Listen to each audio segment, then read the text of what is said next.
Hello. आवाज आ रही है बेटा? आवाज आ रही है?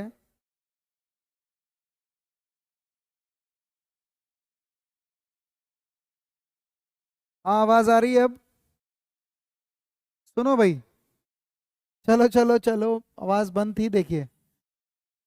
अलंकार का टॉपिक पढ़ा रहा हूं मैं, अलंकार है, ठीक है या नहीं है? अलंकार का टॉपिक पढ़ा रहा हूं मैं। और तुम्हें क्या आएगा? अलंकार कभी सुना होगा आपने, आवाज आ गई होगी। वॉइस आ रही होगी अब सबको। आ गई? हाँ, आएगी आएगी आएगी, चिंता ना करो, आ जाएगी। तो अलंकार का टॉपिक पढ़ा रहा हूँ, वो क्यों? क्योंकि तुम्हें एक गद्यांश आएगा, तो एक एक गद्यांश नहीं, पद्यांश, पोयम का एक पैसेज आएगा। और सारी पोयम होगी और उस पर कुछ क्वेश्चन होंगे। और पहला ही क्वेश्चन ऐसा होगा कि एक पोयम की लाइन उठा कर देगा। फिर पूछेगा इसमें अनुप्रास है, यमक है, श्लेष है, उत्प्रेक्षा है, रूपक है, अतिशोक्ति है, मानवीकरण। तो अलंकार पे प्रश्न आता है। अलंकार पे प्रश्न आता है। तो मैं आज अलंकार सिखाने जा रहा हूँ और शुरुआत करता हूँ, सुनिएगा भाई। पहली बात सुनो। सिखाना सिर्फ यही है कि ऐसी कौन सी कविता की लाइन लिखो कि तुम ये पहचान लो इसमें अनुप्रास है, यमक है या श्लेष है। लेकिन पहले अलंकार की थोड़ी बहुत बात करते हैं, होता क्या अलंकार। सबसे पहली बात मैं हमेशा ये बताता हूँ कि अलंकार को इंग्लिश में कहते हैं फिगर ऑफ स्पीच। जिसे फिगर ऑफ स्पीच कहते हैं, हम हमारी हिंदी में उसे ही अलंकार कहते हैं। एक इंग्लिश में होता है एक इंग्लिश में होता है अलिट्रेशन, जिसे हम कहते हैं अनुप्रास। एक होता है पर्सोनिफिकेशन, जिसे हम कहते हैं मानवीकरण। एक होता है सिमली, जिसे कहते हैं हम उपमा। जो चीज़ इंग्लिश में है वो हिंदी में है। और मैं शुरुआत करता हूँ अब अलंकार की। अगर अलंकार लिखा गया तो कभी कभी तुम्हें तो नहीं आएगा, लेकिन कभी कभी एग्जाम में पूछा जाता है कि अलंकार का अर्थ क्या होता है। तो देखिए, अलंकार का असली में मीनिंग होता है आभूषण, ये हमेशा ध्यान रखना है। आभूषण। पहली बात तो ये ध्यान रखना, पहली बात हमेशा अलंकार का मतलब है आभूषण, हीरे जवाहरात, जो हम पहनते हैं, है ना, ऑर्नामेंट्स। लेकिन कभी पूछा जाए अलंकार कितने शब्द से मिलकर बना है, तो अलंकार दो शब्दों से मिलकर बना है। पहला है अ, दूसरा है ल। और अंकी बिंदी को हम माँ में कन्वर्ट कर देते हैं, और बाकी कार इसे अलग कर देते हैं। तो ये दो शब्द से बना है, अलम और कार से। अब कोई मुझसे पूछे अलंकार का अर्थ क्या होता है, तो अलंकार का अर्थ तो आभूषण है। पर अलम का अर्थ होता है श्रृंगार करना। क्या? श्रृंगार। और कार माने होता है करने वाला।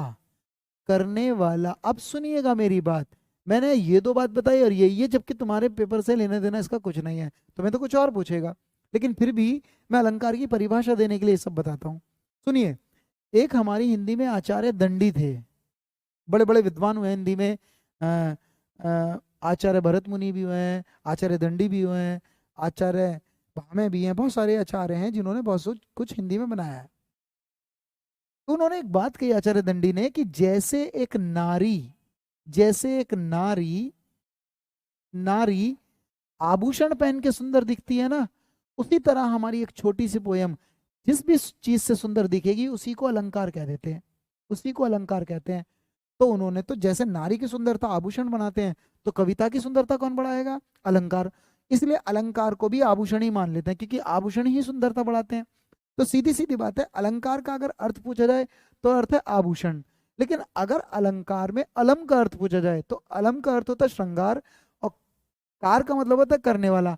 और श्रृंगार कौन करते हैं? श्रृंगार तो आभूषण कहते हैं।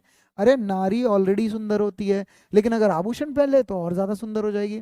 तो जो सुंदरता बढ़ा देगा उसी को अलंकार कहा जाएगा। बात समझ में आ रही है? फिगर ऑफ स्पीच बोलते हैं इंग्लिश में, फिगर ऑफ स्पीच। स्पीच की फिगरें क्या हैं, ये सब बोलते हैं फिगर ऑफ स्पीच। तो चलिए भाई, मैं कुछ नहीं कर रहा हूँ, ये दो बात तो ध्यान रखना। पर मैं अब अर्थ लिखता हूँ और फिर मैं आपको वही पढ़ाऊंगा जो एग्जाम में आएगा। याद रखिएगा, अलंकार का अर्थ क्या है, कि इसकी परिभाषा यह है कि काव्य। काव्य माने कविता। काव्य, या कविता भी लिख सकता हूँ, क्योंकि अलंकार तो पोयम से ही पूछा जाएगा। काव्य या कविता की सुंदरता। सुंदरता या शोभा। काव्य को सुंदर बनाने का काम किसका है? अलंकार का। तो काव्य की सुंदरता या शोभा बढ़ाने वाले बढ़ाने वाले तत्व या शब्द क्या कहलाते हैं? अलंकार। जो भी कविता को सुंदर कर देगा उसी को हम अलंकार कह देते हैं। तो काव्य की शोभा या सुंदरता बढ़ाने वाले तत्व क्या कहलाते हैं? अलंकार। इस बात को ध्यान रखोगे आप। यहां तक बात समझ में आई? फिर सुन लीजिए, ये दोबारा क्लास रिवाइंड करके देखेंगे। अलंकार दो शब्दों से बना है, अलम और कार। अलम का अर्थ श्रृंगार है और कार का मतलब है करने वाला। जो श्रृंगार कर देते हैं उसे अलंकार कहते हैं। और अलंकार का अर्थ लिया गया आभूषण, और आभूषण ही श्रृंगार करते हैं। तो कभी भी प्रश्न आए अलंकार का शाब्दिक अर्थ क्या है, तो आभूषण। और अगर पूछा जाए अलंकार में कितने शब्दों से बना है, तो दो। अगर पूछे खाली अलम का अर्थ क्या है, तो श्रृंगार। अगर पूछे अलंकार का अर्थ क्या है, तो आभूषण। पर वो तुम्हें पेपर में नहीं पूछेगा, क्योंकि तुम्हें तो सिर्फ अलंकार पहचानने पर आएगा, परिभाषा थोड़ी ना आएगी। क्योंकि तुम्हें अगर व्याकरण आई तो गद्यांश के थ्रू आएगी। ठीक है, तो ये था अलंकार। अब बात आती है, अब तुम क्या तैयारी करोगे। किसी को ये बात अगर ना भी आई हो समझ में, तो तुम्हें ना अलंकार आगे से आएगा जो अब बताऊंगा।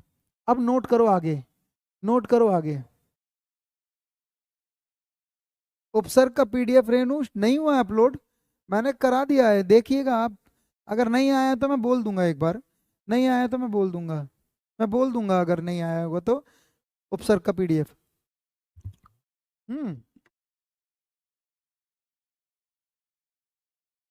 अभी अभी क्लास शुरू हुई है तो टेंशन ना ले जो लेट आया है। सुनिएगा, आगे बढ़ रहा हूं। अब एग्जाम में तुम्हें यहां से आएगा, हमेशा अलंकार के प्रकारों पे प्रश्न आते हैं।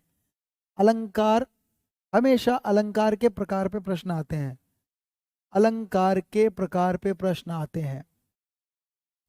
अगर कभी तुमसे पूछा जाए कि अलंकार कितने प्रकार का होता है, तो सुनिए, मुझसे पूछना है कि बताइए अलंकार कितने हैं, तो मैं कहूंगा अलंकार ना हमारी हिंदी में बहुत सारे हैं। जैसे नाम लूं, एक अनुप्रास है, एक यमक है, एक श्लेष है, उत्प्रेक्षा है, एक रूपक है, एक अतिशयोक्ति है, एक मानवीकरण है। अलंकार तो बहुत सारे हैं, दृष्टांत है, भ्रांतिमान है, संदेह है, न जाने कितने अलंकार है। लगभग 400 की संख्या बताते हैं अलंकारों की, अगर देखी जाए। अलंकार की संख्याएं बता रहा हूं अभी मैं। लेकिन पता है अलंकार दिखते तो बहुत हैं, पर ये जितने अलंकार है वो दो कैटेगरी में चले जाते हैं हमारी हिंदी में। कभी भी पूछा जाए अलंकार कितने प्रकार का होता है, तो अमूमन हिंदी में दो ही माने जाते हैं। लेकिन कई बार कई लोग तीन भी लिखते हैं। जैसे नाम बताते हैं तीन, अर्थालंकार, शब्दालंकार और एक उभय अलंकार। पर हमारी हिंदी में जब अलंकार छाटे जाते हैं मुख्य रूप से दो ही छाटे जाते हैं, तो आप दो ही रखना। पहला है शब्दालंकार। इसमें दो शब्द दिख रहे हैं मुझे, ये दो शब्द से मिलकर बना, एक तो शब्द और एक अलंकार, और दोनों को जोड़कर बना दिया शब्दालंकार। और एक है अर्थालंकार, ये चीजें ध्यान रखोगे। एक है अर्थालंकार, एक शब्द अलंकार और एक अर्थालंकार। सही है? इतनी बात समझ में आई सभी को? अभी नहीं हुआ है तो रेनू मैं पक्का भिजवाऊंगा, आज मैं बात करता हूँ। अभी भेजा कैसे नहीं, अभी बात करता हूँ। मैं डिस्कस कर लूंगा उनसे, मैं डिस्कस कर लेता हूँ। तो मैंने लिखा एक शब्दालंकार और एक अर्थालंकार। आप सुनो, सुनिएगा सभी लोग। कोई मुझसे पूछे कि कविता सुंदर कैसे बनती है, तो देखिए कविता ना सुंदर दो ही तरीके से बनती है। कि कभी कभी कविता में बहुत अच्छे शब्द आते हैं, शब्दों को देखकर ही कविता अच्छी बन जाती है। लेकिन कभी कभी कविता में केवल शब्द नहीं देखते, हम कविताओं का मीनिंग निकालने लगते हैं। अरे कविता दो ही तरीके से तो अच्छी बन सकती है, सुंदर बन सकती है, आकर्षित बन सकती है। या तो शब्द बहुत अच्छे हैं, या उनके उस कविता का पूरा मीनिंग निकाला जाता है। तो कविता इसलिए दो प्रकार की दिखती है, या तो शब्द पे आधारित होती है या अर्थ के आधार पर। अगर पूछा जाए कि कविता की सुंदरता शब्दों पे आधारित है, तब अलंकार, गलत लिखा है ना मैंने, अलंकार। अगर पूछा जाए कि कविता की सुंदरता, शोभा जब शब्द पर ही आधारित होगी, शब्द पर ही आधारित होगी, तब वो कौन सा अलंकार है? ये बहुत ज्यादा लिखने की जरूरत नहीं, आधारित हो क्या? काव्य की सुंदरता, काव्य की शोभा। जब काव्य की शोभा शब्द पर आधारित होगी तो शब्द अलंकार होता है।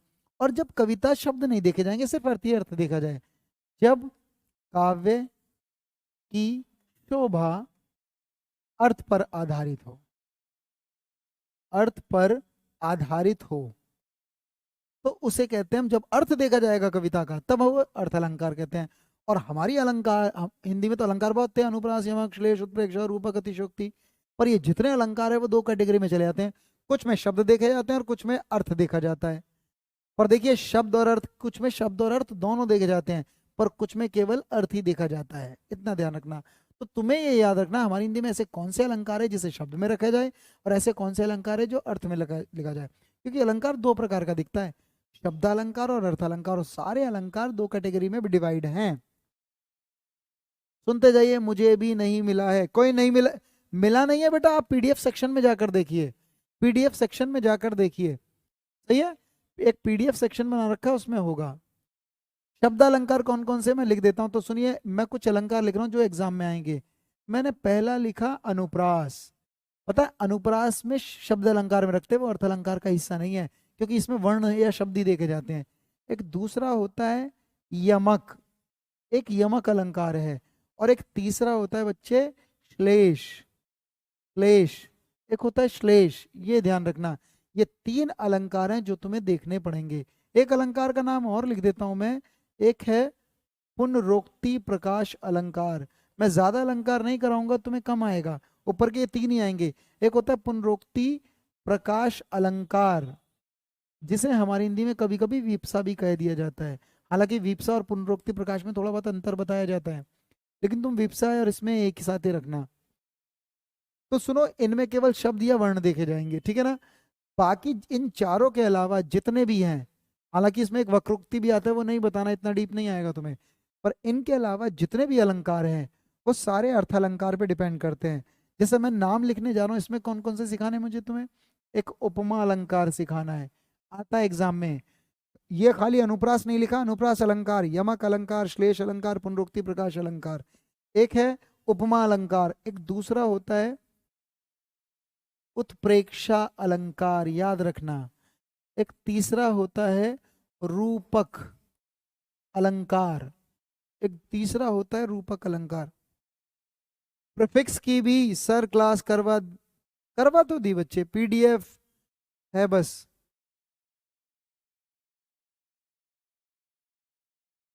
बेटा पीडीएफ से तो कराया है, लेकिन मैंने समझाया भी आपको, सर को ज्यादा समझाया है, ऐसा नहीं है, तो पीडीएफ से तो कराते ही हैं। चलिए, और में की लिखा है, चार में क्या लिखा है, पुनः, पुनरोक्ति, पुनरोक्ति, इसमें दो शब्द से बनाया है, पुनर और एक शब्द होता है उक्ति, और मिलाकर अगर मैं संधि करूं इसकी तो हो जाता है पुनरोक्ति, ये हो जाता है, क है ये, पुनरोक्ति, ये क है, पुनरोक्ति प्रकाश अलंकार, याद रखना, पुनरोक्ति प्रकाश।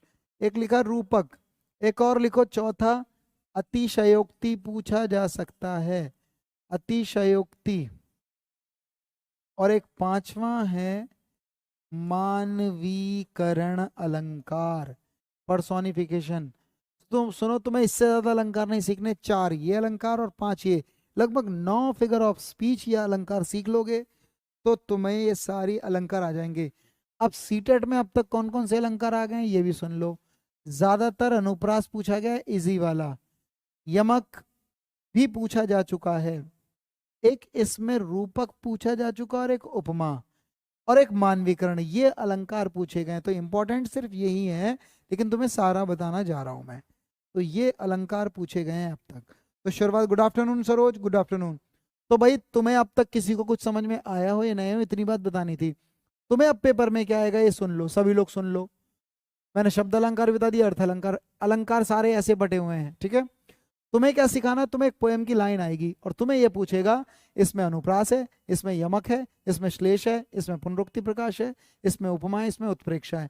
तो मैं शुरुआत कर रहा हूं अनुप्रास से, मैं शुरुआत कर रहा हूं अनुप्रास से, क्लियर है। मैं शुरुआत कर रहा हूं अनुप्रास से, याद रखिएगा अनुप्रास। तो शुरू कर रहा हूं अनुप्रास, अनुप्रास शुरुआत कर दी। पर अगर मैं अनुप्रास करा रहा हूं तो इतना ध्यान रखना, ये शब्द अर्थ अलंकार नहीं है, ये शब्द या वर्ण पे डिपेंड करेगा, इसलिए शब्द अलंकार में ही आता है। तुम्हारे कमेंट्स में समझ नहीं आ रहे, चलिए चलिए, तो मैं बस पढ़ाने जा रहा हूँ, दो दो तीन तीन एग्जाम्पल दूंगा और खत्म कर दूंगा। बड़ा आसान है, सबसे आसान अलंकार यही है। तो बस लिखता हूं, जब एक वर्ण, जब एक वर्ण, बताइए क और कमल में से वर्ण कौन सा है, कहते हैं वर्ण ये है एक अक्षर, और आ भी वर्ण है, पर मैं अमर लिखूं तो भी शब्द है और कमल लिखूं तो भी शब्द है। पर यहाँ वर्ण की बारी आएगी, किसकी बात आएगी, वर्ण की। तो मैं वर्णों की बात करूंगा। जब एक वर्ण की आवृत्ति, आवृत्ति माने रिपीटेशन, रिपीट होना, जब एक वर्ण की आवृत्ति बार बार हो, बार बार हो, तो बताओ वो कौन सा अलंकार है, वो होता है अनुप्रास अलंकार, वो होता है अनुप्रास अलंकार। इस बात को ध्यान रखना।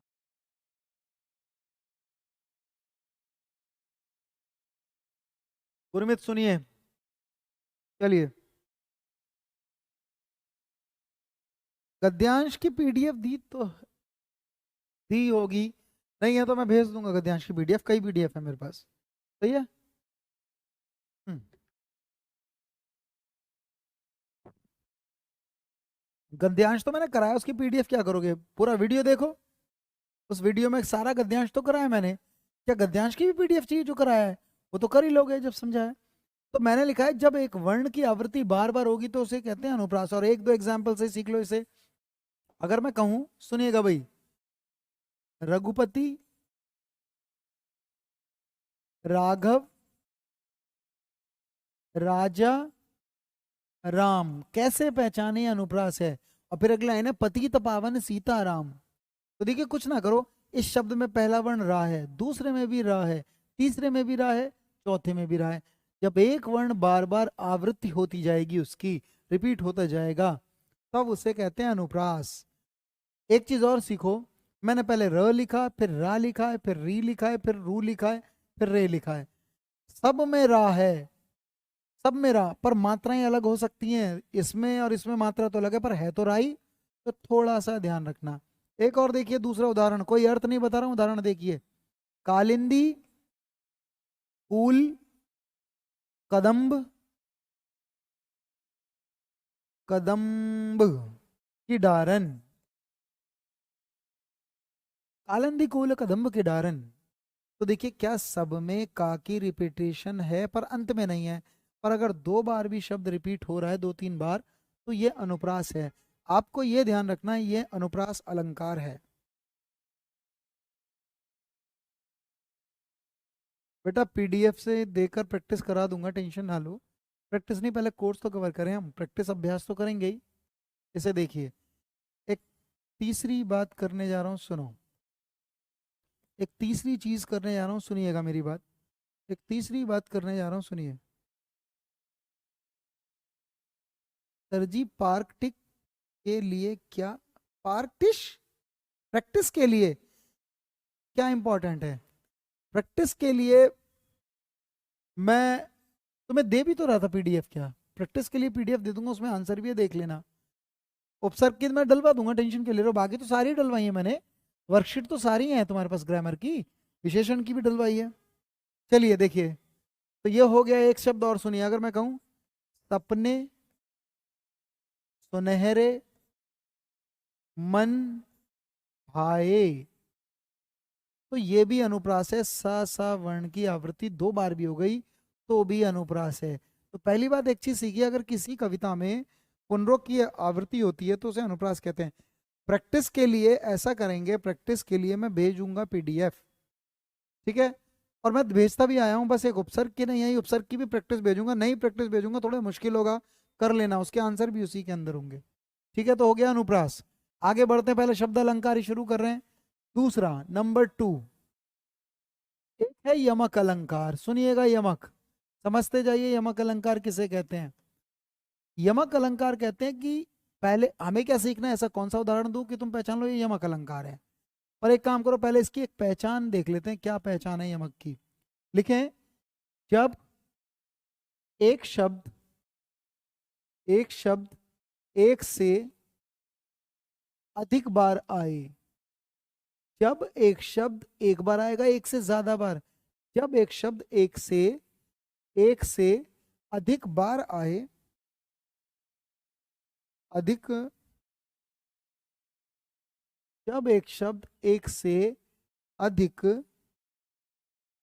बार आए, जब एक शब्द एक से अधिक बार आए, आए, किंतु, किंतु, किंतु, किंतु माने लेकिन, किंतु किंतु उनके अर्थ अलग अलग हों, किंतु उनके अर्थ अलग अलग हों, और मैं इसको ब्रैकेट कर रहा हूं इससे, किंतु उनके अर्थ अलग अलग हों, तो उसे कहते हैं हम यमक अलंकार।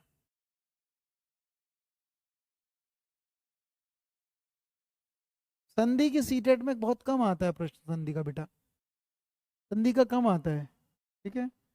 तो जब उनके अर्थ अलग अलग होंगे तो मैं पद्यांश गद्यांश ये आना है उसमें ग्रामर आ रही है, तो जो बेसिक ग्रामर है वो लेकर चल रहा हूँ मैं तुम्हारी। उनके अर्थ अलग अलग होंगे तो हो जाएगा यमक अलंकार। तो देखिए मैं करने जा रहा हूँ, मैंने ये लिखवाया देखिए यमक में, जब एक शब्द एक बार नहीं दिखेगा उस पंक्ति में, कम से कम 2 बार दिखेगा या ज्यादा बार दिखे, जब एक शब्द कम से कम एक से ज्यादा बार दिखे, सेम सही शब्द होगा पर इसका अर्थ अलग और इसका अर्थ अलग हुआ तो यमक अलंकार होता है। तो देखिए मैं लिखने जा रहा हूं, काली, बड़ा आसान सा उदाहरण दे रहा हूं, सब जानते हैं। घटा का घमंड घटा, काली घटा का घमंड घटा। और आप 2 उदाहरण देखिए इसमें, एक शब्द लिखा मैंने घटा और एक शब्द लिखा घटा।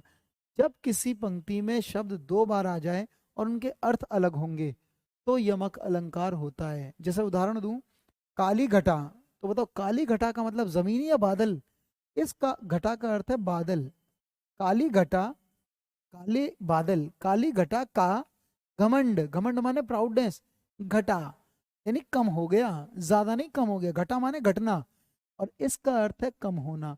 तो जब एक शब्द 2 बार दिखे पर मीनिंग दोनों के अलग होंगे उसे कहते हैं यमक अलंकार। एक उदाहरण और देखो यमक अलंकार का, एक बार तुमने सुना होगा, कई बार हम बड़े हंसी मजाक में कह देते हैं सजना है मुझे, हालांकि इस तरह का उदाहरण नहीं आता। सजना है मुझे, सजना है मुझे सजना के लिए, सजना के लिए। कैसे पहचाने ये यमक अलंकार है? तो यमक अलंकार के अंदर बच्चे 2 शब्द दिखते हैं, ये बात ध्यान रखेंगे। पर इस सजना का अर्थ है तैयार होना। देख लो, आप बोलकर देख लो, सजना है मुझे, सुंदर बनना है, तैयार होना है। तैयार होना है मुझे किसके लिए? पति के लिए, हस्बैंड के लिए, या प्रेमी के लिए? सजना के लिए। क्या दोनों शब्दों का अर्थ अलग अलग है या नहीं है? इसे कहते हैं यमक, इसे कहते हैं यमक। हाँ, कनक कनकते 100 गुनी मादकता अधिकाय, या खाए बोराए जग वा पाए बोराए, ये भी यमक अलंकार ही है, यमक का ये अलंकार है। एक उदाहरण देखिए, 3 बेर खाती थी। मैं 2-3 उदाहरण ही दूंगा बच्चे, जब भी 2 शब्द आएंगे और अर्थ अलग हुए, 3 बेर खाती थी, थी, फिर आगे है वह 3 बेर खाती है, 3 बेर खाती है।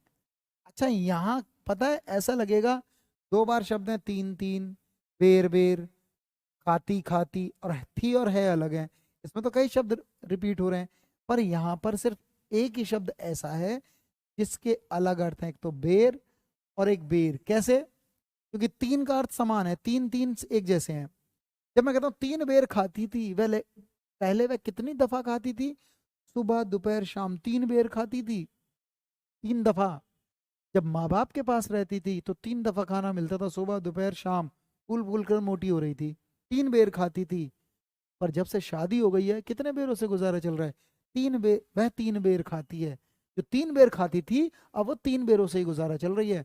तो इस बेर का अर्थ जो है वो है बार, समय, टाइम, ये अर्थ है 3 दफा। और इस बेर का अर्थ है फल। तो इस तरह के उदाहरण किस में जाएंगे? इस तरह के उदाहरण जाएंगे यमक में। मैं यमक के उदाहरण और नहीं दे रहा हूं, तो मैं इससे निकालना है। तो जब एक पोयम में एक से ज्यादा अर्थ निकल के आएंगे तो कौन सा अलंकार है? यमक। मैं और भी उदाहरण दे सकता हूँ, माला फेरत जग बया, गया न मन का फेर, कर का मन का, देखिए फिर मन का आया, कर का मन का डार के मन का फेर। तो जब मन का कई बार आ रहा है तो ये कौन सा अलंकार है? यमक अलंकार। फर्स्ट फ्रूट, ये तो अलग अलग शब्द है बेटा, ट्रस्ट फूड तो अलग अलग है, लेकिन जब एक शब्द एक से ज्यादा बार दिखेंगे, एक उदाहरण और दे देता हूं मैं आपको।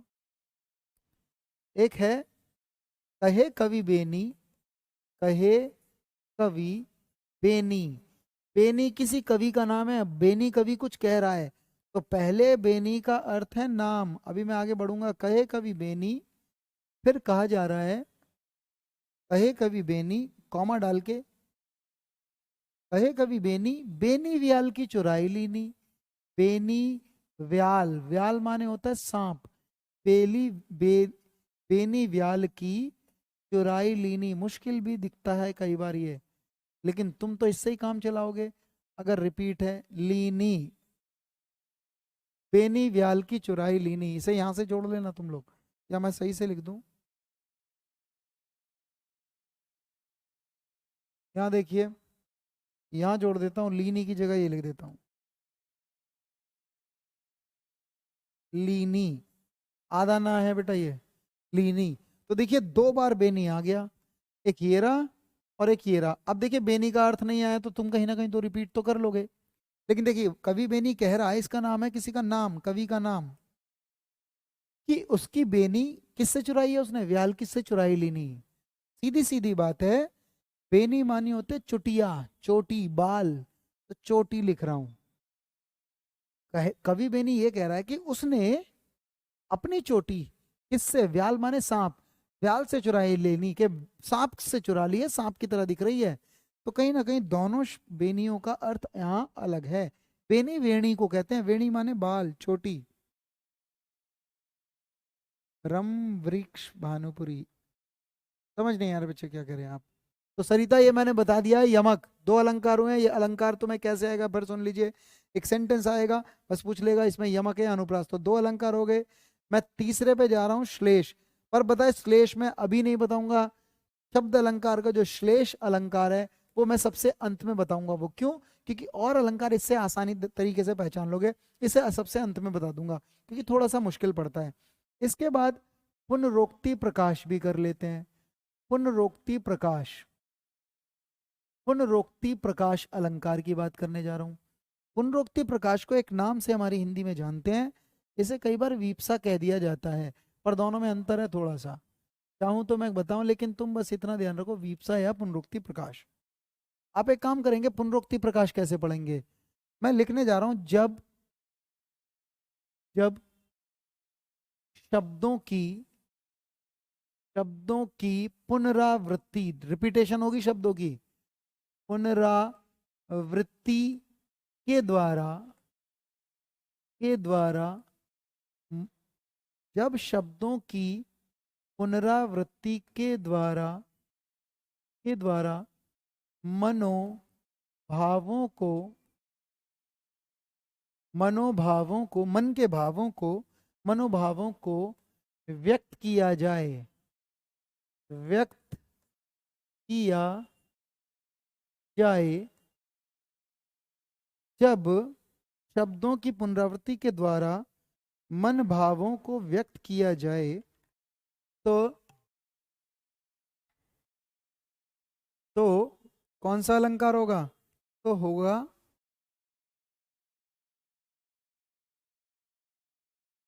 यहाँ दो चीज पे आप विशेष ध्यान देना, एक तो शब्द लिखें और एक पुनरावृत्ति। मैं लिखने जा रहा हूं। अच्छा देखिए, मन के भाव क्या है इसको भी देख लो। मन के भाव कैसे होते हैं, जब आश्चर्य की बात की जाए तो मन का भाव निकलता है, आश्चर्य हो रहा है। आश्चर्य की बात हो, क्रोध की बात हो, गुस्से की बात हो, क्रोध गुस्सा एक ही बात है, खुशी की बात हो, हर्ष की बात हो, दुख की बात हो, ठीक है या नहीं। या कई बार देखिए सुनिए, इसमें भक्ति की बात में, भगवान की भक्ति जैसी भी खुश होकर निकली आती है, या किसी का उपहास उड़ाना हो, मजाक करना हो, ठीक है, घृणा की बात हो, घृणा की बात भी हो सकती है। तो मन के भावना ऐसे होते हैं, और मैं लिखने जा रहा हूँ, देखिए यहाँ कैसे आएगा, थोड़ा इसे समझिए। वैसे तो आसान है ये। तो जब दो शब्दों द्वारा, शब्दों की पुनरावृत्ति द्वारा मन के भाव प्रकट हो, और देखिए मैं लिख रहा हूँ, अगर मैं कहता हूँ हाय हाय, थोड़ा सा बड़ा आसान दे रहा हूँ, हाय हाय मेरा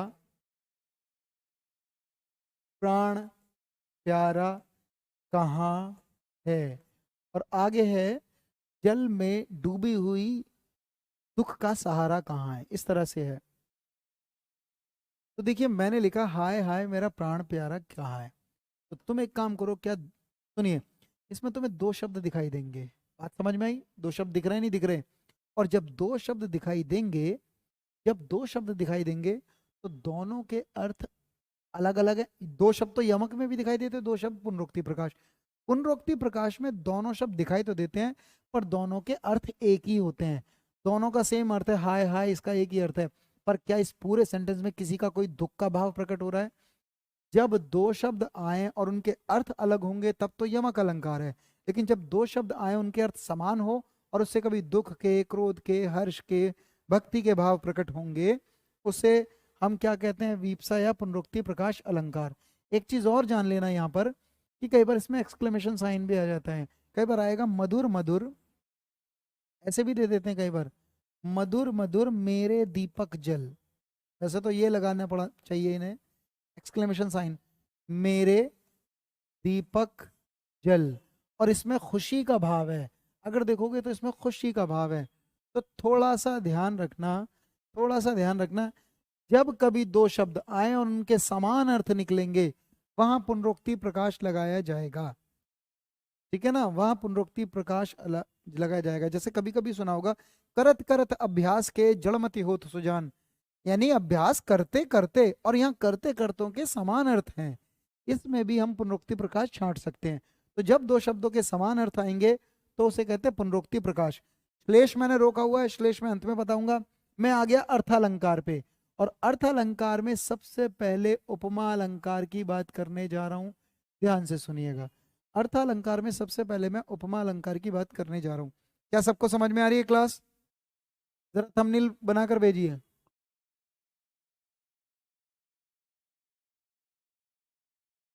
बहुत परेशान हो जाता हूँ कई बार पढ़ाते पढ़ाते, इसलिए हल्का हो जाता हूँ। हल्का मतलब कि ऐसा लगेगा तुम्हें बेजान तरीके से पढ़ाए जा रहे हैं, लेकिन तो आप देखिए मैं कोशिश कर रहा हूँ, इसे समझिए आप। चलिए उपमा अलंकार देखिए, उपमा अलंकार देखिएगा, उपमा अलंकार देखिएगा। समझ में आ रही है क्लास या नहीं? उपमा की बात करूं तो देखिए, उपमा का सबसे पहले देखिए, अगर मैं चाहूं तो आपको मैं इसे बिल्कुल अलग तरीके से करा रहा हूं, क्योंकि तुम्हें परिभाषा नहीं आनी। तुम्हें तो एक सेंटेंस दे के शायद पूछ ले कौन सा अलंकार है, तो मैं फोकस उसी पे कर रहा हूँ, तो बहुत ज्यादा डीप नहीं जा रहा हूँ अंदर।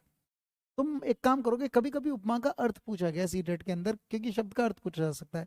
तो उपमा का अर्थ होता है तुलना। उपमा का अर्थ होता है तुलना, जब किसी की तुलना किसी से की जाए। और उपमा का एक और अर्थ होता है समानता। समझ में आ रहा है बच्चे? शाबाश, धन्यवाद, बहुत बहुत धन्यवाद आपका। समानता।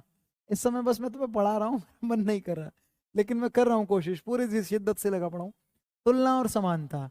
तो मैं कह रहा हूँ उपमा का अगर कभी शब्द का अर्थ पूछे जाए तो अब उपमा का अर्थ होता है तुलना, या क्या होता है? समानता। तो चलिए, ये दोनों तो अर्थ होता है उपमा का, इनमें से कोई एक अर्थ। पर तुम इसकी परिभाषा कैसे पहचानोगे, इसे कैसे पहचानोगे? तो देखिए बस ऐसे लिख रहा हूँ जैसे मैं लिख रहा हूँ। कई बार इसमें उपमेय उपमान करके लिख देते हैं, पर छोड़िए, मैं इसे अपने तरीके से बता रहा हूँ। तुम बस इतना ध्यान रखना, जब किसी को, अच्छा जब मैं कहता हूँ ना किसी को, तो वो कोई वस्तु भी हो सकता है, वस्तु माने निर्जीव चीज भी हो सकती है, या कोई प्राणी भी हो सकता है, यानी सजीव भी हो सकती है। वस्तु और प्राणी दोनों में से कोई भी हो सकता है। तो मैंने लिखा है जब किसी को, जब किसी को, किसी वस्तु को या प्राणी को, जब किसी को किसी के समान बताया जाए, किसी के क्या बताया जाए? समान बताया जाए। बहुत आसान तरीके से बताने की कोशिश कर रहा हूं, बताया जाए। जब किसी को किसी के समान बताया जाए, जब किसी को, जब किसी को किसी के जैसा बता दें, जब किसी को किसी के जैसा बता देंगे, या जब किसी की तुलना किसी से कर देंगे।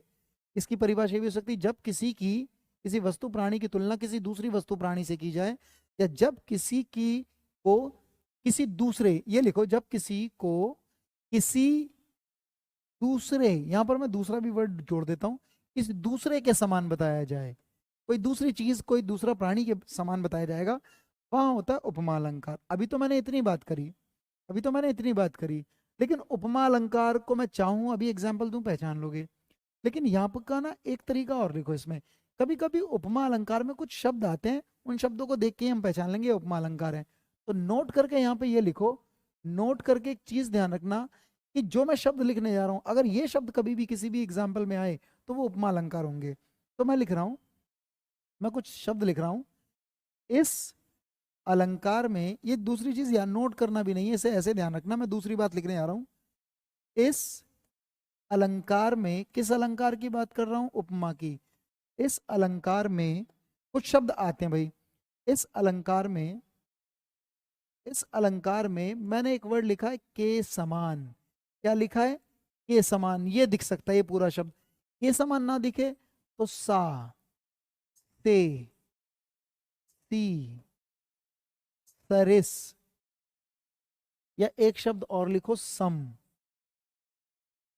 सम, और इनको करो ब्रैकेट बंद।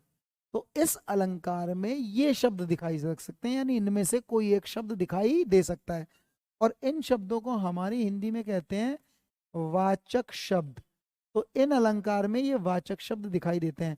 अगर इनमें से कोई भी शब्द दिख गया तुम्हें, जैसे के समान, सा, से, सी, सरस, सरिस या सम, तो वो पक्का उपमा होगा। और ये शब्द नहीं दिखे तो वो उपमा नहीं होगा। हाँ, किसी की तुलना की जाए किसी से, तो मैं लिखने जा रहा हूँ। देखिए पहले बड़ा आसान शब्द देता हूँ। कई बार अगर मैं तुमसे कहूँ, बड़ा आसान दे रहा हूँ, देखिए बड़ा आसान से पहले ऐसे बताओ। अगर मैं कहूँ मुख, मुख चंद्र सा है, ऐसे ही लिखा छोटा सा एग्जाम्पल, तो तुम कैसे पहचानोगे उपमा है? तो सबसे पहले सा से पहचान लो, यही बात खत्म। तो जब इनमें से कोई शब्द दिखेगा तो अलंकार वो उपमा होगा, और ये नहीं है तो उपमा अलंकार नहीं होगा। तो क्या तुम्हें सा दिखा या नहीं दिखा? इससे पहचानोगे।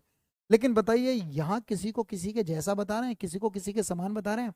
बताओ मुंह कैसा है? चंद्रमा सा। अरे मुंह चांद सा है, यहाँ तो मुंह को चांद जैसा बता रहे हैं। तो जब किसी को किसी के जैसा बताएंगे तो वो होता है उपमा अलंकार। तुम्हें सिर्फ इतना ही पूछेगा, इससे ज्यादा नहीं पूछेगा। लेकिन इतना भी ध्यान रखो, यहाँ किसको किसके जैसा बता रहे हैं? क्या चंद्रमा को मुंह जैसा बता रहे हैं, या मुंह चंदा जैसा है? मुंह ही तो चंदा जैसा है। तो जिसकी बात की जाए उसे हमारी हिंदी में उपमेय कहते हैं। क्या कहते हैं? उपमेय। और जिसको उसके समान बताया जाता है उसको कहते हैं उपमान, उसको कहते हैं उपमान। इतना भी थोड़ा बहुत ध्यान रखना है। पर उपमेय उपमान तो मैं पूछेगा नहीं, बस इतना ध्यान रखना, जब किसी को किसी दूसरे के जैसा बता देंगे उसी को ही। अच्छा बताओ, यहाँ किसकी तुलना कर रहे हैं? यहाँ मुख की तुलना चंद्रमा से हो रही है। मुंह चंद्रमा सा है तो मुंह का कंपेयर चंद्रमा से चल रहा है। तो जब किसी की तुलना किसी से करें या किसी को किसी के समान में बताएं। अब एग्जाम्पल कैसे आएगा? दूसरा उदाहरण दे रहा हूं, ऐसे आएगा, हाय फूल सी, हाय फूल सी कोमल बच्ची। तुम्हें सबसे पहले कुछ नहीं करना है, जरूरत ही नहीं पड़ेगी। सी दिख गया तो उपमा अलंकार है, सी नहीं दिखा तो उपमा अलंकार नहीं है। लेकिन मुझे एक बार बताइए, यहाँ बता सकते हो कौन किसके समान है? हाय फूल सी कौन है? कोमल बच्ची। फूल बच्ची के समान है या बच्ची फूल के जैसी है? बच्ची को फूल जैसा बता रहे हैं। तो जिसकी बात की जाए वो उपमेय, जिससे उसकी तुलना की जा रही है वो उपमान। पर तुम तो सी से निकालोगे, तुम्हें उपमेय उपमान नहीं पूछेगा। तो मुझे लगता है कर लोगे। एक बच्चे ने कहा है, रेनू ने लिखा है, देखो, पीपर पात सरिस मंडोला। पीपर पात, और क्या वर्ड आया? सरिस मन डोला। तो देखने की जरूरत नहीं है, तुम्हें यहीं से डिस्कस कर लेना है। सरिस आ गया तो कौन सा अलंकार है? पता है, इन सारे शब्दों का अर्थ यही होता है के समान। इस चीज को ध्यान रखना है। चाहे सा लिखूं, चाहे से लिखूं, चाहे सी लिखूं, चाहे सरिस, इसका सबका अर्थ से के समान होता है। तो पीपर पात, पीपर पात का मतलब है पीपल का पत्ता। पीपल पत्ता जो होता है, पीपल का पत्ता, पीपल के पत्ते के समान मन डोल रहा है। तो पीपल का पत्ता डोल रहा है या मन डोल रहा है? मन किसके समान बताया जा रहा है? पीपल के पत्ते के समान बता रहे हैं।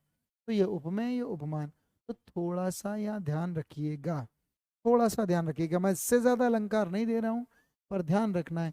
कई बार ऐसे भी आ जाता है, मखमल, मखमल के झूले, मखमल के झूले, झूले पर हाथी सा टीला। मैं ऐसे ही लिख देता हूँ भाई, हाथी सा, क्या लिखा है? टीला। तो यहाँ सा आ गया, तो इससे ही पहचान लोगे उपमा। और ज्यादा जरूरत नहीं। तो ये मैंने 4 उदाहरण दिए उपमा के, पहचान लोगे।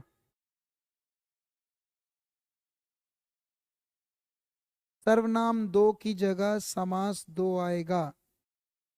अच्छा चलो मैं चेंज कर दूंगा, सर्वनाम की जगह समास डलवा दूंगा, सर्वनाम की जगह समास डलवा दूंगा, टेंशन ना लो। उसे खोल कर देख लोगे तो हो जाएगा। फूल जैसी बच्ची तो हो गया उपमा। तो उपमा भी खत्म कर दिया मैंने, उपमा खत्म कर दिया। इस चीज को ध्यान रखना। मैं नीचे कर लेता हूँ ताकि पीडीएफ बने। अगला, अगला है, अगला है उत्प्रेक्षा। जितना करेंगे अगर बच जाएगा तो अगली क्लास में ले जाऊंगा, फिर पेडागोजी शुरू करूंगा। अगली क्लास से तुम्हारी पेडागोजी शुरू होने वाली है, प्रैक्टिस भी शुरू करेंगे। ठीक है। उत्प्रेक्षा, उत्प्रेक्षा कैसे करोगे सुनो भाई। उत्प्रेक्षा, उत्प्रेक्षा का पहले वन वर्ड में अर्थ लिखते हैं। उत्प्रेक्षा का अर्थ होता है कल्पना, कल्पना, इमेजिनेशन, इमेजिन करना। और अगर कल्पना नहीं है तो इसका अर्थ कभी कभी हम संभावना भी लेते हैं, पॉसिबिलिटी। किसी की संभावना किसी में की जाती है। और इसकी अगर परिभाषा लिखना चाहो, उत्प्रेक्षा का मीनिंग ये होता है, पर उत्प्रेक्षा की परिभाषा अगर लिखोगे तो लिख लेना, जब किसी में, और किसी में का मतलब है किसी वस्तु में या किसी प्राणी में। जब किसी के अंदर या किसी में, जब किसी के अंदर या किसी में किसी दूसरे की, किसी दूसरे की, किसी दूसरे की संभावना, या तो संभावना की जाए और संभावना ना हो तो याद रखना कल्पना, कल्पना, संभावना या कल्पना की जाए, की जाए, तो वहां पर कौन सा अलंकार होगा, वहां पर उत्प्रेक्षा अलंकार होगा। अच्छा धन्यवाद प्रियंका, बहुत बहुत धन्यवाद कि आपने मेरा क्लास को देखकर कोर्स लिया।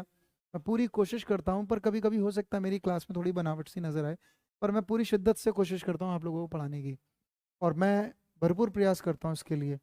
ठीक है। बहुत बहुत मेरे पे विश्वास किया है तो मैं अपनी आपकी उम्मीदों पे खरा उतरूंगा। आप चिंता नहीं करना, मैं आपको अगर प्रैक्टिस, अगर प्रॉपर वे में, वैसे प्रैक्टिस चल रही है ऐसी बात नहीं है, लेकिन मैं आपको कुछ अभ्यास जरूर कराऊंगा, आप ऐसा मत सोचिएगा। ठीक है ना। तो चलिए पहले समझ लेते हैं। तो देखिए ये हो गया, जब किसी, किसी की किसी दूसरे के अंदर संभावना या कल्पना की जाएंगी। और एक काम करो, मैं चाहूं तो अभी बता दूं इसे, लेकिन मैंने एक चीज देखी, उत्प्रेक्षा को सीखने के लिए इसमें भी बड़ा आसान हो जाता है। इसमें भी कुछ शब्द आते हैं। कौन कौन से शब्द आते हैं मैं बताने जा रहा हूं। तो सुनो, मैं करने जा रहा हूं, सुनो, मैं यहां करने जा रहा हूं कि जब, जब, जब, सॉरी, इसके अंदर भी कुछ शब्द आते हैं, इसके अंदर भी ना कुछ वाचक शब्द आते हैं। कौन कौन से आते हैं मैं लिख रहा हूं, तो मैं लिख देता हूं। ये चीज याद रखना, इस अलंकार में, किस अलंकार की बात कर रहा हूं, उत्प्रेक्षा की। तो मैं लिख रहा हूं इस अलंकार में, इस अलंकार में कौन कौन से शब्द आते हैं। तो एक शब्द लिख रहा हूं मैं, मानो और जानो, मानो, जानो, मानो जानो। और कई बार मानो जानो नहीं, इनके बदले रूप भी आते हैं, मान लो जान लो भी आ सकता है। और कई बार मान लो जानो ना आए तो शब्द आते हैं मनु जनु। ब्रज में कई बार ये शब्द लिख देते हैं मनु जनु, या मनु नहीं है तो मनहु और जनहू, और ज्यों त्यों भी आ जाते हैं, जनहू। पर आप ये 6 शब्द ही ध्यान रखना इसमें, और इनको कर रहा हूं मैं ब्रैकेट बंद, और इन्हें कहते हैं हम वाचक शब्द, इन्हें कहते हैं हम वाचक शब्द, याद रखना। तो जिस अलंकार में इनमें से कोई शब्द दिखाई देगा वो पक्का उत्प्रेक्षा होगा, और ये नहीं दिखे इन 6 में से कोई तो वो उत्प्रेक्षा भी नहीं होगा। इस बात को ध्यान रखना, क्योंकि यही शब्द, हाँ, जानो मानो ये सब आते हैं। तो मैं लिखने जा रहा हूं, सुनो उदाहरण देख लो। अगर मैं तुम्हारे सामने एक उदाहरण दूं, मुख चंद्र सा है, तो मुंह की तुलना चंद्रमा से हो रही है, मुंह को चंद्रमा जैसा बताया जा रहा है। लेकिन अगर मैं एक शब्द दूं यहां पर, अगर मैं तुम्हें ये दूं, मुख मानो चंद्र है, तो सबसे पहले आपको ये ध्यान रखना है, मानो आ गया तो ये उत्प्रेक्षा हो गया, पहली बात। पर यहां जब मैं कहता हूं मुंह चंद्र सा है, मुंह चांद सा है, तो मुंह को तो चंद्रमा के समान बता रहे हैं। और जैसे मैं कहता हूँ मुंह मानो, और जैसे ही मैंने मानो कहा तो इमेजिन में बात चली गई। अरे मुंह मानो चंद्रमा है, अरे मुंह मानो रॉकेट है। तो ये तो इमेजिन कर रहे हैं अगर हम देखें। तो कहीं ना कहीं जब किसी को किसी में इमेजिन किया जाएगा, और इमेजिन मानो जानो से शुरू होता है, इसके अंदर चंद्रमा का इमेजिन चल रहा है। तो इस वाली चीज की बात हो रही है, ये उपमेय है, ये उपमान का इमेजिन चलता है इसमें। एक उदाहरण और देखो, अगर मैं कहूँ, थोड़ा मुश्किल देता हूं, देखिए। केशव का सिंह दहाड़ उठा, सिंह दहाड़ उठा। फिर अगली लाइन है, मानो पहाड़, मानो पहाड़ चिंगाड़ उठा, चिंगाड़ उठा।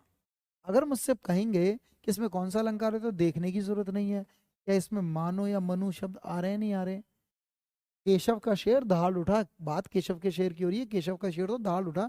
मानो ऐसा लग रहा है जैसे पहाड़ चिंगाड़ गया हो। तो पहाड़ के चिंगाड़ने में, शेर के दहाड़ने शेर के दहाड़ने में पहाड़ के चिंगाड़ने का इमेजिन किया जा रहा है। तो जब मानो जानो आ जाएंगे। अच्छा, अध्ययन मंत्र का सबसे बेस्ट टीचर, धन्यवाद, थैंक यू। मैं ना फूला नहीं समाता हूँ, कई बार तुम ये सब बोलते हो ना। पर नहीं नहीं, ऐसी बात नहीं है, बहुत साल से पढ़ा रहे हैं। कोशिश तो ये रहती है तुमको अच्छा पढ़ाऊँ, हो जाता है कई बार मुझसे, लेकिन क्लियर कर रहा हूँ, कोशिश पूरी है। तो धन्यवाद, बहुत बहुत शुक्रिया बच्चे, ऐसे कमेंट अगर करोगे तो मैं तो गिर पड़ूंगा कहीं ना कहीं। चलो ठीक है, बहुत अच्छा। लेकिन शुक्रिया सभी का, बहुत बहुत आशीष, दुआएं तुम्हें कि तुम बहुत आगे बढ़ो, ठीक है ना। तो चलिए, तो ये उदाहरण हो गया, मानो जानो से निकालोगे। और उदाहरण दे सकता हूं मैं। सोहत ओढ़े पीत पट, श्याम सलोने गात, मानो नीलमणि शैल पर, मनो नीलमणि शैल पर, आतप प्रयो प्रभात। तो मैं ज्यादा उदाहरण नहीं दे रहा हूँ, ये आए तो लगा देना, नहीं तो जरूरत नहीं होगी। मैं अगले अलंकार पे जा रहा हूँ, जिसे आपको कुछ अलंकार ज्यादा दे दूं। हो सकता है कि आज थोड़े से अलंकार रह जाएं, क्योंकि क्लास ना 2 बज गए हैं, लेकिन मैंने 2:15 शुरू करी, तो कम से कम 2:10 तक तो क्लास लूंगा मैं। एक और सुनो, एक तीसरे पे जा रहा हूँ। मैंने उत्प्रेक्षा का ज्यादा उदाहरण नहीं दिए, देना चाहूँ तो दे दूंगा एक और, पर आप 2 से ही पहचान लेना। एक तीसरा कराने जा रहा हूँ, रूपक। इसे बहुत विशेष तौर पे सीख लेना, थोड़ा मुश्किल पड़ता है रूपक। इसे देखिए, रूपक। इस बार रूपक अलंकार करने जा रहा हूँ, इस बार रूपक अलंकार करने जा रहा हूँ, देखिएगा, सुनिएगा। रूपक का एक ही अर्थ लिख लीजिए, रूपक का अर्थ होता है रूप देना। कहते हैं जब किसी को किसी का रूप ही दे देंगे, यानी मान लीजिए इस चीज को, इसको इसका रूप दे देंगे, यानी दोनों एक ही हो जाएंगे, उसे कहते हैं रूपक। देखिए, कभी तो तुलना करते हैं इसकी, कभी इसका इमेजन इसमें चलता है, पर कभी किसी को दोनों को एक जैसा ही बता देंगे। जब किसी को किसी का रूप दे दिया जाएगा तो वह रूपक हो जाएगा। और मैं ऐसे ही लिख रहा हूं, फिर पहचानना आप। मैं लिख रहा हूं, जब किसी को किसी को किसी का रूप दे दिया जाए, वहां रूपक होता है। जब किसी को किसी कुछ बना दिया जाए, जब किसी को किसी दूसरा जैसा ही बना दिया जाएगा, वहां रूपक है।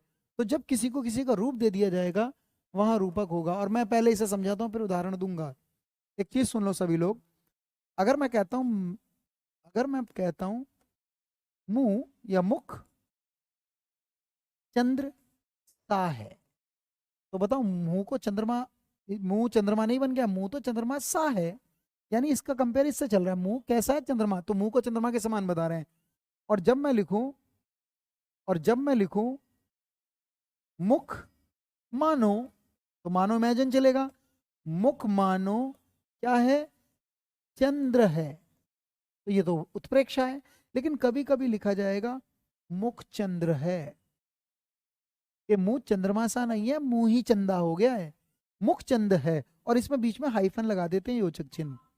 तो बताओ, क्या मुंह को चंद्रमा का रूप दिया जा रहा है? और कई बार अगर 2 शब्दों के बीच में हाइफन दिखे, ज्यादातर दिख जाता है, तो उनके बीच में आपको रूपी शब्द फिट करना है। और फिर बोलना मुख रूपी चंद्र, या चंद्र रूपी मुख।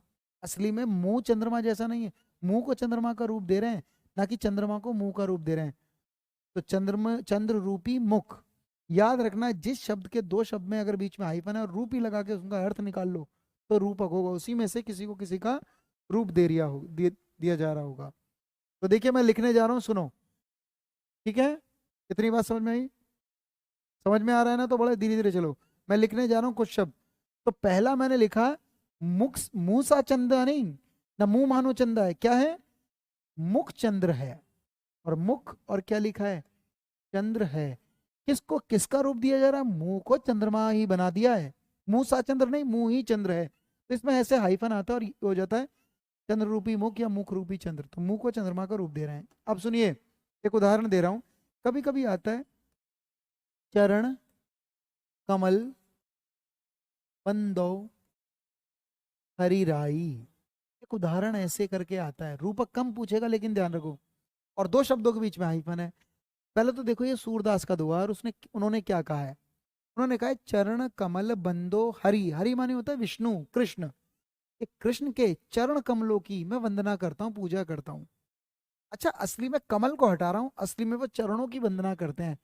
पर असली में जो कमल होता है ना, कमल सबसे श्रेष्ठ फल फूल माना जाता है, बहुत सुंदर होता है। तो उनके लिए चरणों की तो वंदना करते हैं, पर वो चरण ही उनके लिए कमल बन गए हैं। भगवान के शीश पे कमल चढ़ाया जाता है ना, तो वो कहना चाह रहे हैं चरण कमल बंदो हर राई, कि मैं हरि के चरण कमलों की, चरण ही उनके लिए कमल बन गए। जैसे कमल शुद्ध रहता है, ऐसे ही चरण कमल से नहीं है, कमल ही चरण है जो पूजे जाते हैं, जो सुगंधित लिए जाते हैं। तो चरणों को कमल का रूप दिया जा रहा है। क्या पहचान लोगे किसको यहाँ किसका रूप दिया जा रहा है? तो जब चरण को कमल का, चारु चंद्र की चंचल किरणें, हाँ ये भी हो सकता है, ये भी हो सकता है बिल्कुल। अनुप्रास भी हो सकता है, और इसमें हम रूपक भी छांट सकते हैं। चारु चंद्र, है ना, सुंदर, ठीक है ना?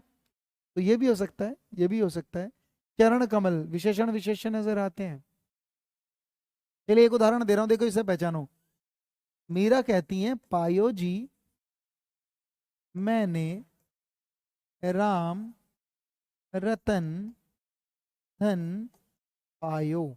और तुम्हें यहाँ पर दो शब्दों के बीच में हाइफन है। जब दो शब्दों के बीच में हाइफन दिख ही रहा है, तो यही ध्यान रखना, किसी को किसी का रूप, इनमें से किसी को किसी का रूप दे रहे हैं। और मैं यहाँ रतन हटा रहा हूँ और मैं बोलने जा रहा हूँ, अब सुनो। पायो जी मैंने रतन धन पा लिया। हम मनुष्यों के लिए सबसे इंपॉर्टेंट चीज धन है, रतन है। और किसी को मिल गया है पायो जी मैंने तो रतन पा लिए, धन पा लिए, पर कैसा रतन? राम रतन। राम ही उनके लिए इतना इंपॉर्टेंट है जितने रत्न है। तो क्या राम को रतन का रूप दिया जा रहा है? तो जब किसी को किसी का रूप, और इनके बीच में आप रूप ही लगा कर देखो, राम रूपी रतन, चरण रूपी कमल, मुख रूपी चंद्र, समझ में आए? रूपी से इनका अर्थ निकाल लिया जाता है। ऐसे उदाहरण बहुत आते हैं। अगर मैं तुम्हारे सामने एक उदाहरण और दूं, अगर मैं उदाहरण और दूं तो बताओ, मैया मैं तो, मैया मैं तो चंद्र और डैश खिलौना। कितने बच्चे जानते हैं चांद को खिलौनों के रूप दे दिया है? चंद्र खिलौना ले हो। कृष्ण खिलौना ही लेना चाहता है, छोटा है पर चांद को देख रहा है। उस वो कह रहा है मैया मैं तो चंद्र खिलौना, उसके लिए चांद ही खिलौना बन गया है। चंद्रमा को खिलौने का रूप दे दिया गया इस उदाहरण में, चंद्र रूपी खिलौना। ठीक है या नहीं है? तो इस तरह से ये उदाहरण निकलते हैं। रूपक में किसी को रूप दे दिया जाता है, थोड़ा सा मुश्किल पड़ता है रूपक, इसे तैयार कीजिएगा।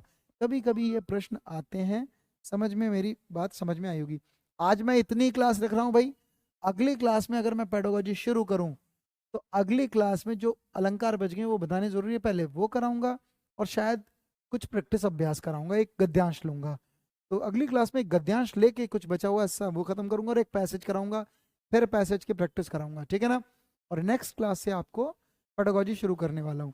धन्यवाद सभी का। तो पेडागोजी शुरू कर दूंगा आपसे मैं, ठीक है? हाँ, फूल मुस्कुराता है, नहीं नहीं, ये तो फूल मुस्कुराता है, ये तो वो हो जाएगा, ये रूपक थोड़ी ना है। सीमा, ये तो मानवीकरण कर रहे हो आप, फूल मुस्कुराता है, ठीक है या नहीं है? ये तो मनुष्य को, प्रकृति को मानव का रूप दे रहे हैं। समझ में आई बबीता? चलिए चलिए चलिए, इसे ध्यान रखना। अगली क्लास से देखते हैं, अगली क्लास में मिलते हैं। मैं आज इतना ही रख रहा हूँ, थोड़ा धीरे ही चला मैं, अगली क्लास में करेंगे, ठीक है? शुक्रिया सभी का, पढ़ते रहिए।